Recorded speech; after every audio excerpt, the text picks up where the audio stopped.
그럼 마지막으로 준비된 건 무엇이 있죠? 이제 앞서 말씀드린 보이스피싱이랑 이제 딥페이크 관련한 비슷한 사례 중에서도 이제 요즘 피해가 좀 급증하고 있는 게 바로 로맨스 스캠이거든요. 그래서 이거에 대해서 한번 좀 얘기를 해보려고 하는데, 두 분 혹시 이 로맨스 스캠에 대해서 좀 들어보신 적 있으실까요? 들어보기만 했어. 네, 이게 바로 이제 온라인에서 이성적인 호감을 이용해 사람을 속이고 금전적인 피해를 입히는 사기 수법인데요. 최근 몇 년간 이게 되게 많이 늘어났어요. 이제 로맨스 스캠이라는 게 로맨스와 신용사기를 뜻하는 스캠의 합성어로 카톡, 이메일 등으로 접근을 해서 상대방이 호감을 얻은 후 금전을 요구하는 사기 수법이라고 일단 정의는 되고 있습니다. 다른 범죄에 비해서는 뭔가 주변에서 발생을 하거나 뉴스로 보도된 그런 기사 같은 것은 기억이 많이 없는 것 같은데, 이 피해가 많은 일단 이전까지는 이제 이런 로맨스 스캠과 같은 온라인 사기 수법이 사례도 많지 않았고, 또 피해자들이 이제 사람들에게 알려지기를 좀 창피해할까봐 수면 위로 잘 드러나지 않았는데요. 근데 요즘에는 또 이제 몇 년 전까지 코로나19 팬데믹 이후에 이제 비대면 소통과 그와 관련된 기술들이 많이 늘어나면서 이를 악용한 로맨스 스캠도 폭발적으로 증가했다고 합니다. 이제 국정원 통계에 따르면 2018년부터 2022년까지 피해 건수만 해도 281건에서 피해액은 총 92억 원 정도 나왔는데요. 92억이요? 네. 엄청 큰 금액 같은데, 이 로맨스 스캠의 전형적인 패턴 같은 게 있을까요? 네, 이것도 이제 사기 수법이나 이제 그런 여러 범죄들과 같이 패턴이 존재합니다. 최근에는 이제 기존 지인을 사칭하는 경우가 많았어요. 예를 들면 이제 며칠 후에 한국에 도착하는데 연락이 안 된다면서 메신저 친구 추가를 요구하는 식이고, 또 오랜만에 연락을 하려고 하는데 번호를 잊어버렸다든 마치 원래 알고 지냈던 사람인 것처럼 행동하면서 접근을 합니다.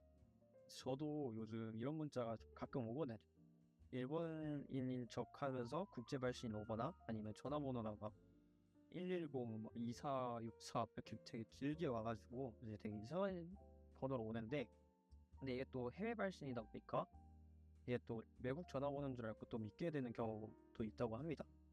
그리고 이거 사실 예방할 수 있는 방법이 하나 있긴 하거든요. 외국인은 한국어를 안 써.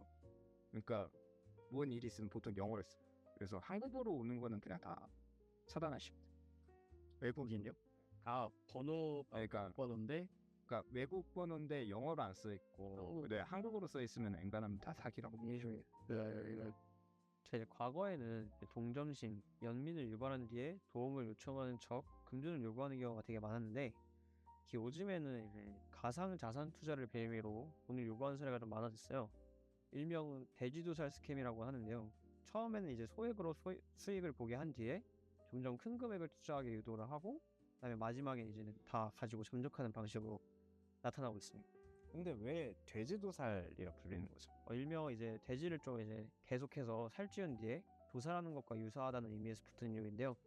아까 말씀드린 것처럼 처음에는 이제 소액으로 투자를 벌게 한 뒤에 점점 큰 금액을 먹여가지고 찌우게 한 다음에 마지막엔 이제 도살하는 것과 같이 한다라는 의미에서 붙은 이름입니다. 그러면 실제로는 어떤 식으로 그렇게 접근을 하는 건가요? 제가 그래서 이제 실제 로맨스 스캠 피해 사례를 몇 가지 설명을 드릴 텐데요. 이제 한번 보실까요? 자료면 넣어주세요. 일단 첫 번째 사례로는 이제 울산에서 현대중공업 현대화체로 이제 일하고 계신 김 씨가 어느 날 문자를 받았는데, 이제 문자를 잘못 보내 미안하다는 식으로 문자를 또 받았습니다.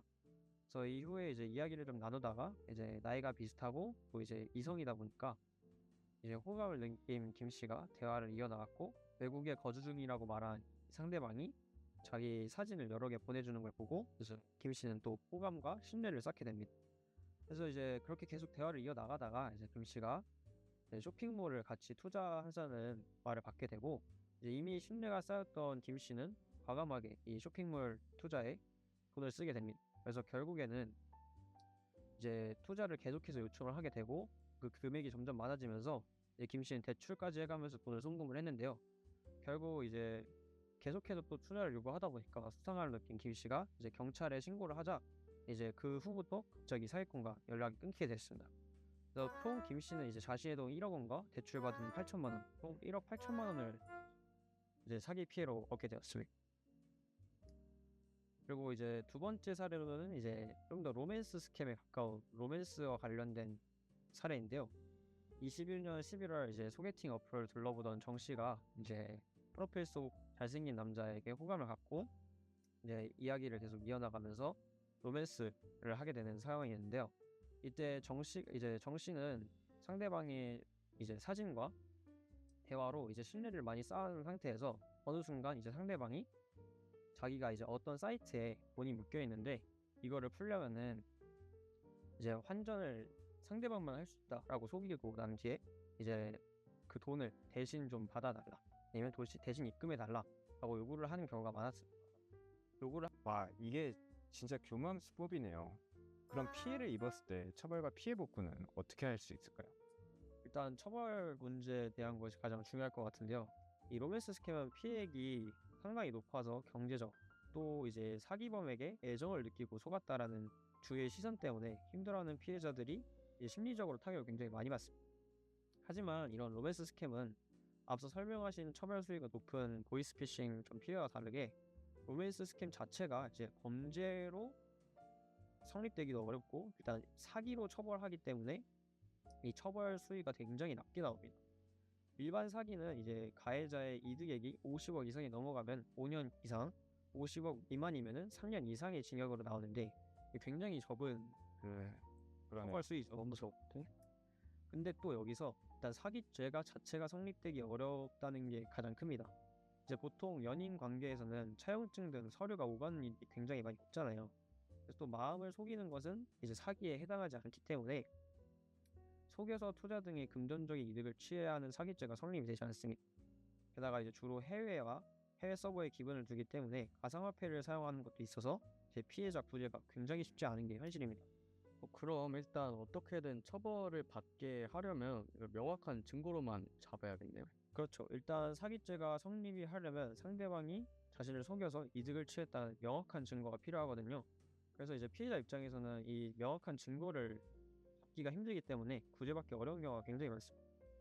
이런 피해를 발생하지 않으려면은 처음부터 차단하는 예방이 굉장히 중요할 것 같아요. 네, 이 예방법도 앞선 보이스피싱이나 딥페이크처럼 굉장히 중요한데요.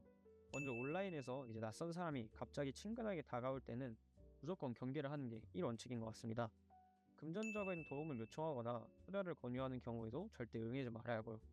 또 링크나 파일을 보내면 절대 클릭하지 않는 것도 중요합니다.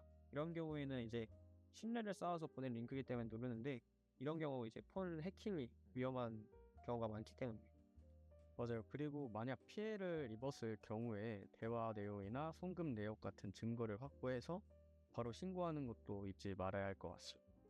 피해 복구가 많이 어렵긴 하겠지만 그래도 시도를 해볼 수 있다면은 해봐야죠.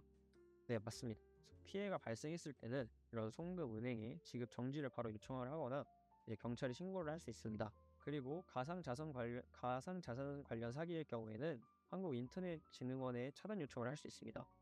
또한 이 로맨스 스캠의 범죄 유형에 대해서 인지를 하고 계시면은 이 예방에 좀 많은 도움이 됩니다. 대표적으로 이제 네 가지를 좀 가져와 봤는데요. 먼저 첫 번째로 SNS 상에서 사진을 도용해 신분을 속이고 자신의 재력, 외모 등을 과시하면서 접근하는 경우가 있습니다. 그리고 두 번째로는 외국에 파견된 군인, 의사, 전문직 종사자로 사칭을 하는 경우가 많은데요. 이런 경우에도 한 번은 경계를 하고 연락을 하는 게 좋을 것 같습니다. 그리고 세 번째로는 중장년층이 피해자인 경우에는 대부분 이제 온라인상의 연인 관계를 쌓은 후에 여생을 보내기 위해 여러 목적으로 금전을 요구하는 경우가 많은데요.